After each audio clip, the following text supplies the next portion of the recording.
प्रारंभ. श्री गणेशाय नमः. हे अरूपा अवय्या पूर्ण ब्रह्मा पंढरीराया, सज्जनांच्या विसाविया मजला परते लोटू नको. देवा हा दासगणू नको परक्याचा आता म्हणू. माझ्या पातकाचा नको आणू विचार चित्ती नारायणा. माझ्या करेन झाले पुण्य हे ठाऊकी मज लागून. फार काय तुला वदन दावण्या मी योग्य नसे. ऐशी स्थिती आहे जरी परी देवा कृपा करी. ओहळास गोदावरी पोटी आपल्या घेतसे. तैसे तुवा करावे दुःख अवघे निवारावे. पातकाला न उरू द्यावे माझ्या ठाई एकीच चित्त. तू आणल्या मनात अवघेच काही घडून येत. रंकाचा हे राव होत तुझा लादता वशिला. असो एकदा पुण्यराशी गेले उमरावतीसी. जाऊन उतरले सदनासे आत्माराम भिकाजीच्या. हा आत्माराम भिकाजी सुत उमरावतीचा असे प्रांत. मोठा अधिकार हातात होता त्याच्या विभूत हो. कायस्थ प्रभू याची जात. हा संतांचा प्रेमी अमित. सदाचार संपन्न गृहस्थाश्रमी वर्तत असे. त्याच्या घरी समर्थ केले ते त्यांनी सांग पूजिले. मंगलस्नान घातले उष्णोदकाने गजानना. ओटणी नाना प्रकारची अंगा लाविली साची. वृत्ती आनंदली त्याची संत सहवासी तेधवा. करवती काठी उमरडेचा धोतर जोडा नेसविला साचा. भाली केशरी गंधाचा भव्य तिलक लाविला असे. कंठा माझे पुष्पहार नैवेद्याचे नाना प्रकार. दक्षिणेसी 100 रुपये त्याने ठेविले. धूपदीप आरती झाली पुष्पांजली समर्पिली.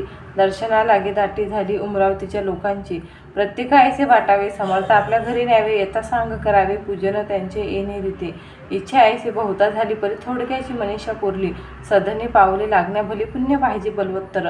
ते ज्यांच्यापाशी होते समर्थ गेले तेथे काकी साधूस अवघे कळते अंतर्ज्ञानी करून. गणेश श्रीकृष्ण खापर्डे उमरावतीचे गृहस्थ बडे. वकिलीत ज्यांच्या पुढे ढिग रुपयांचे पडते की.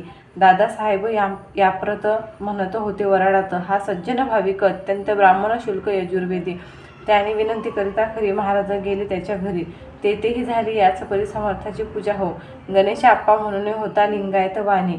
चंद्राबाई कामिनी त्याची परम भाविक असे. ती बोलेली पतीला हा साधू पाहिजे नेला. कसेही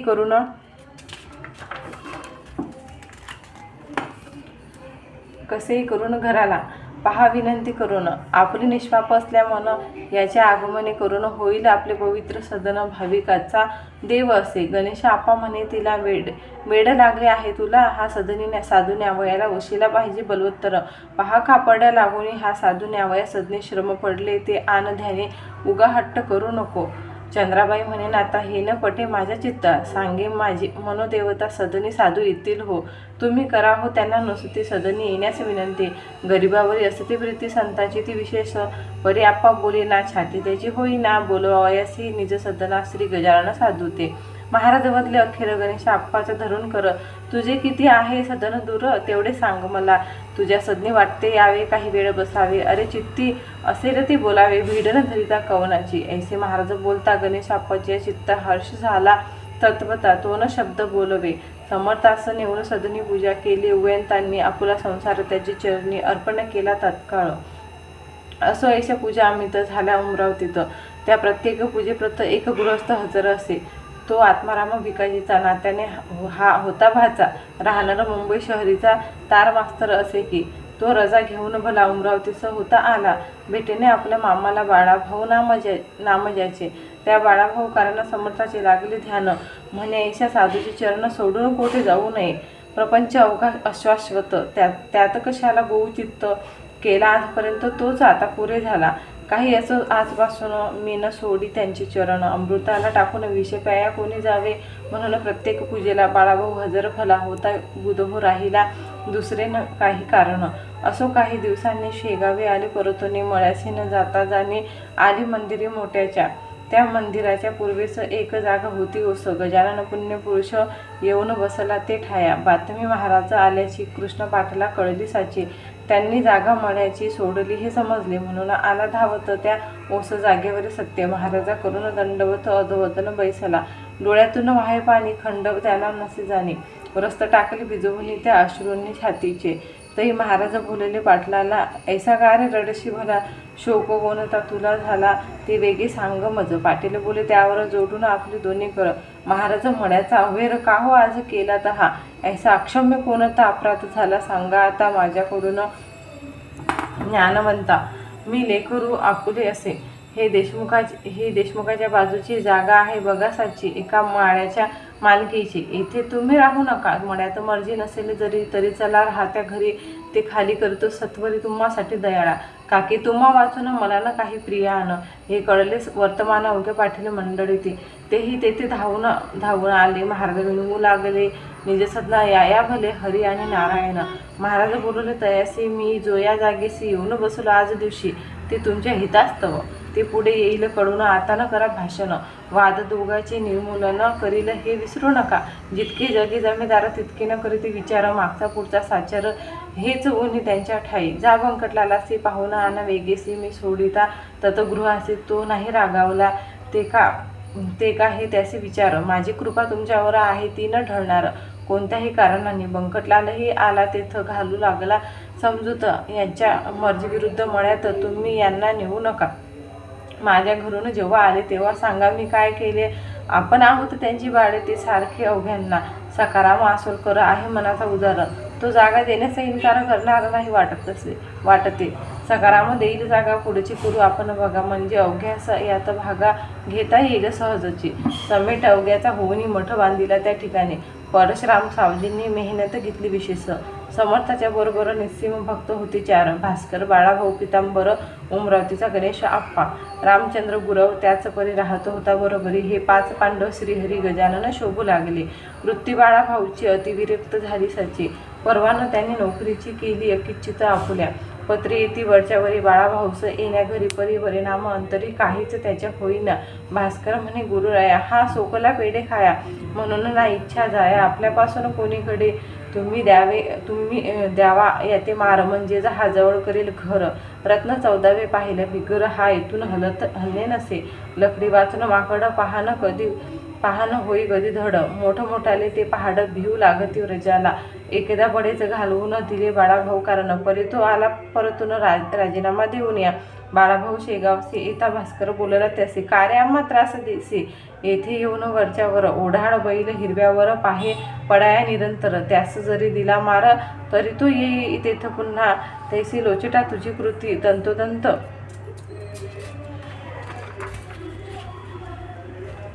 तंतोतंत निश्चिती. झाली जयाला विरक्ती, त्यानेच येथे यावे रे. हे अहंकाराचे भाषण समर्थानं खपले जाणं. त्यांनी भास्कराचे अज्ञान निवाटाया कृत्य केले ऐसे. एका गृहस्थाच्या हाती भली थोरली छत्री होती. ती गजानने घेऊन हाती बाळास झोडू लागले. मारता मारता मोडली बुध होती छत्री भली. मग एक मोठी घेतली भरीव काठी वेडूची. तिने मारणे सुरू केले. ते पाहता लोक भ्यायले. काही पडून गेले सोडून त्या मठाला. परी बाळाभाऊ तसाच पडला समर्थाच्या पुढे भला. कैक म्हणती, असेल मेला तो या अशा माराने. भास्करही झाला चिंतातुर. बाळाभाऊचा पाहून मारपरी समर्थाच्या समोर बोलण्या छाती होईना. तीही काठी मोडली खरी बाळाभाऊच्या पाठीवरी. मग ते कंटाळून अखेरी तुडवू लागले तयाला. जैसा का तो कुंभार माती तुडवितो साचारा, तैसाचा केला प्रकार महाराजांनी तुडविण्याचा. मठी हा प्रकार चालला. शिष्य समुदाय पळत सुटला. कोणी गेले बोलवण्याला त्याच्या आवडीच्या मंडळीस. बंकटलाला कृष्णाजी धावणे आले. मठा माझी समर्थ हात धरण्या राजी. कोणी तयार होईना. बंकटलाला म्हणे, भीत समर्थ हा आपुला भक्त. पुरे झाले अप्रत आता ऐसे तुडवणे. ऐसे एकदा भाषण समर्थ बदले हसून, हे असबद्ध भाषण का करिता कळेना. मीन बाळासी मारिले नाही तयासी तुडविले. निरखून पहा चांगले म्हणजे येईल कडून. महाराज म्हणाले, बाळासी उठ वसा वेगीसी. आलेल्या मंडळीशी अंग तुझे दाखीव. ऐशी आज्ञा होता भला. बाळाभाऊ उठून बसला. लोक त्याच्या अंगाला पाहू लागले निरखून. तो वडाचे नाव नाही, कोठेही न लागले काही. तो पहिल्या परीच होता पाहिनी मग्र आपल्या आनंदात. त्यायोगे भास्कराला बाळाभाऊचा अधिकार कळला. मग तोही ना पुन्हा बोलला, वेडे वाकडे बाळासी. सोने कसासी उतरते तेव्हाच त्याची किंमत कळते. आश्चर्य झाले समजतात तो प्रकार पाहून. सुखलाल नामे अगरवाला होता बाळापुराला. श्रोते त्याच्या आगराला गाय एक द्वाड होती. तिने गावात फिरावे, मुला माणसा तुडवावे, सशक्ताशी हुंदडावे. शिंगाने की आपुल्या वाटेल त्यांच्या दुकानात गायीने शिरावे. अवचित धान्याच्या टोपल्यात तोंड आपले खुपसावे. वाटेल तितुके येथेच खावे, राहिलेले नासावे. तेल तुपाचे लवंडावे. पिंप अंगाच्या धक्क्याने घरी बांधून ठेवीचा चराठी तोडी हा हा म्हणतात साकडीसी आणली लगुता बांधत्या त्या गायीने. ती गाय नवे वागीन बाळापुरा कारण लोक गेले कंटाळून त्रास सोशिता तियेचा. गाभण मुळीच होईना कास कधीच करीना कोंडून ठेविता राहीना घरा माझी कोटी हे. लोक म्हणते सुकलाला दे खाटकास या गाईला किंवा मारून टाक तिला तूच गोडी घालून. सुकलाला म्हणे लोकांशी तुम्हीच मारून टाका तिसी वाटेल या त्या प्रयत्नाशी करू या विभूत हो. एका पठाणाने तिला मारण्याचा यत्न केला. गोडी भरून बंदुकीला टपून बैसला होता हो. ते कसे काय कोण जाणे कळले गाई कारण तिने येऊन शिंगाने पठाण पाडीला उचाना. मी परगावाने येऊन दिली होती सोडून परी आली परतून त्याला सांगा काय करू. ऐसे ऐकता लोक म्हणती आता याला एक युक्ती. गोविंद बुवाचा घोडा म्हणती समर्थाने गरीब केला तूही या गाईला घेऊन जा शेगावला. अर्पण करी समर्थाला म्हणजे अवघे संपले. साधूस गाय दिल्याचे पुण्य तुला लाभेल साजे आणि संकट आमुचे टळेल बाप्पा त्या योगी. ते अवघे असं मानवले गाय नेण्याचे ठरविले. तिला धरण्यासाठी केले प्रयत्न नाना परीचे एकही यज्ञ नाही फळाला. शेवटी एका पटांगणाला हरड कुंद्याचा ढिग केला. सरकी ठेवली शेजारी ती खाया लागून गाय आली धावून. ती येता फास टाकून धरली 10-20 जणांनी. साखळ दंडाने बांधून पुरी गाय घातली गाडी भरी आणली शेगावा भित्री गजाननासी द्यावया. जवळ शेगाव जसे जसे येऊ लागले तसे तसे स्वभावात पडल असे त्या गायीच्या पालट. समर्थापुढे येताक्षणी गाय झाली दिनवाणी. तिने लोचेने आणून पाणी पाहिली त्या पुण्यपुरुषा. महाराज म्हणाले अवघ्यांना हा काय तुमचा मूर्खपणा. गायीशी ऐशा यातना देणे काही बरे नव्हे. चारही पाय बांधलेत गळा साखरदंड लाविलेत शिंगाचीही तीच गत केली चराटे काथ्याच्या. ऐसा मोठा बंदोबस्त शोभतसे वागी ही प्रत. ही गाय बिचारी साक्षात तिला न ऐसे करणे बरे. अरे खुड्यांनो ही गाय अवघ्या जगाची आहे माय. तिला बांधिले हाय हाय केवढा कठीण प्रसंग आला. तिला आत्ताच करा मुक्त. ती न हुंदाडी कोणा व्रत परी लावण्यात तिला हात छाती कोणाची होईना. जो तो पाहून मागे सरे तीर्थ समर्थ आले त्वरे आपल्या त्या पुनीत करे. बंधने तोडली धेनूची बंधने अवघी तुटता भली गाय गाडीच्या खाली आली. पुढले पाय टिकिती झाले समर्था वंदन करावया. खाली घालून या मान प्रदक्षिणा त्या केल्या तिनं. समर्थाचे दिव्य चरण चाटू लागले जिभेने. ऐसा प्रकार तेथे झाला तर अवघ्यांनी पाहिला समर्थाच्या प्रभावाला शेषही वर्णू शकेना. समर्थ म्हणाले धेनुस बाई पुन्हा द्यावा त्रास. तू या सोडून मठास कोठेही जाऊ नको. ऐसा घडता प्रकार अवघ्यांनी केला जय जयकार. उच्च स्वराने त्रिवार समर्थाच्या नावाचा. बाळापूरची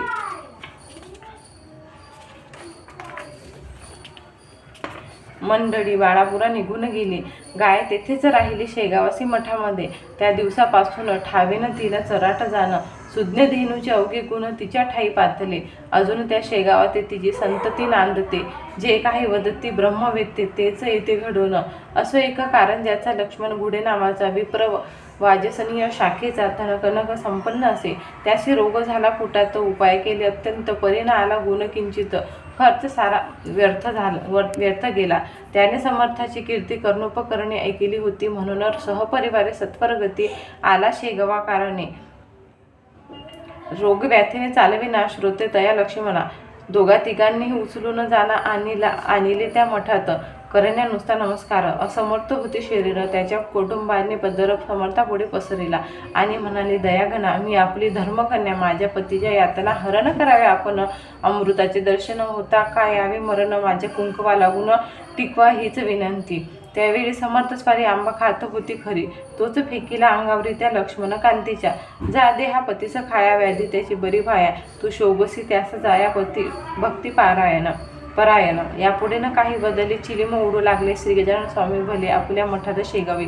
भास्कर म्हणे अहो बाई आता न बसा ये ठाई. आपल्या पतीसे लवलाही जा घेऊन कारंच्या ते. प्रसाद आंब्याचा जोका तुला समर्थ करी प्राप्त झाला. तोच घाली खावयाला आपल्या पतिकाराने. याने तुझे होईल काम गुण येईल अत्युत्तम. लक्ष्मणाचे आराम होईल आंबा खाताच.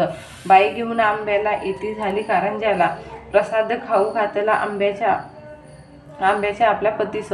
निजगृही जोडपे आले आप्त पुसू लागले. शेगावात काय घडले ते सांगावे साकलले. बाईने अवघे वर्तमान कळविले लोक लागून. आंब्याचा तो प्रसाद म्हणून दिला समर्थे मजा लागी आणि आज्ञा केली केली वरी खाऊ घाला त्यात दरी, आंबा प्रसाद निज करी आपल्या त्या पतीला. त्याप्रमाणे मीही केले, आज सकाळी खाऊ घातले. हे वैद्यांनी जरी ऐकले तरी त्या वाटले वाईट. अहो बाई, तुम्ही काय केले तर हे? हाय हाय, आंबा हेच कुपत्य होय या पोटातील रोगाला. माधव निदानी हेच कथिले, सुश्रुतांनीही वर्णिले, निघंटाने कथन केले. शार्ंग धर म्हणे ऐसेच, तुम्ही तो प्रसाद दिलेला पाहिजे उतार भक्षण केला. पत्नीचे पुण्य पतीला उपयोगी पडत असे ऐसे वैद्य बोलले. आप्त अवघे घाबरले, जे ते टोचू लागले. लक्ष्मणाच्या पत्नीचं परी झाले अघटित, लक्ष्मणाचे पोट सत्य रेच होणे अकस्मात मऊ होऊन गेले हो. शौच्या वाटे व्याधी गेली, हळूहळू शक्ती आली. पहिल्या परीच होती झाली प्रकृती लक्ष्मणाची. निसर्गाच्या बाहेरी वैद्यशास्त्र काही न करी, तेथे उपयोगी पडे खरी कृपा देवसंताची. लक्ष्मण बरा झाल्यावर आला शेगावी सत्वर, म्हणे महाराज माझे घर पाया लावून पवित्र करा. मी आलो त्याच्यासाठी, चला कारंजास ज्ञान जेठी, मला न करा ही पुटी. नाही ऐसे म्हणू नका. आग्रह त्याचा विशेष पडला. महाराज गेले कारंजाला. तेदवा होते संगतीला शंकर भाऊ पितांबर. घरी नेऊन पूजा केली, दक्षिणा ती निवेदिली. अवघी संपत्ती आपुली आहे, मी कोण देणार परी. एका ताटात काही रुपये ठेवले. सत्य महाराज बघून त्याप्रत ऐशा रीती बोलले, म्हणशी माझे काही न उरले, मग हे रुपये कुठून आणले? लक्ष्मण ऐसे चाळे दांभिक मनाचे करू नको. मला दिले तू आपले घर, आता उघडे अवघे दारे फेकून दे रस्त्यावर अवघी कुलुपी येदवा. लक्ष्मण काही न बोलला, मौन धरून बैसला. परिसमर्थे आग्रह धरिला, खजिन्याचे दार उघडी. भीत मोकळे द्वार केले त्याने अखेर. खजिन्याच्या उंबऱ्यावर स्वतः जाऊन बैसला आणि म्हणाला, महाराज यावे वाटील ते घेऊन जावे ऐसे बोलिला जरी बरवे, परी अन्य भाव अंतरीचा. हे त्यांचे दांभिकपण समर्थ आले कडून. बहुरुपयाचे राजेपण कोठून टिके बाजारी. जैसे कडू वृंदावन वरून पाहता दिसे छान, परी अंतरी कडवटपण पूर्ण त्याच्या भरले असे. सोडून त्याच्या घराचे उपाशी निघाले पुण्यरासे. दांभिकाच्या सदनासे संतन होती तृप्त कदा. तेथे त्याच्या घराची वा धनदौलतीची गरज समर्था नव्हती साची. ते वैराग्याचे सागर. परी तो जे काही बोलला त्याचा सत्यपणा पाहिला. खोटेपणाचा राग आला म्हणून गेले उठून. जाता जाता बोलले, माझे मनसे भले, भोग आता त्याची फळे. माझा उपाय त्यास नसे, मी कृपा करावया आलो होतो या ठाया. यापेक्षाही दुप्पट्ट्या परी तेन तुझ्या प्रारब्धी. तेच पुढे झाले सत्य. एका 6 महिन्यात अवघी लक्ष्मी झाली फस्त. त्या भिक्षेची वेळ आली म्हणून श्रुती परमार्थात खोटेपणानं खपे किंचित. याचसाठी हे चरित्र समर्थे घडवून आणले. श्री गजानन चिंतामणी. त्या गार काय शोभा आणि वा सुवर्णा लागून भूषवावे का कथिलाने. स्वस्ती श्रीदास कुण विरचित. श्री गजानन विजय नामे ग्रंथ. सदा भाविक परिसुतो निज कल्याण भावया. शुभम भवतु श्री हरिहरापरणमस्तु. इति श्री गजानन विजय ग्रंथस्य 10मोऽध्याय समाप्त.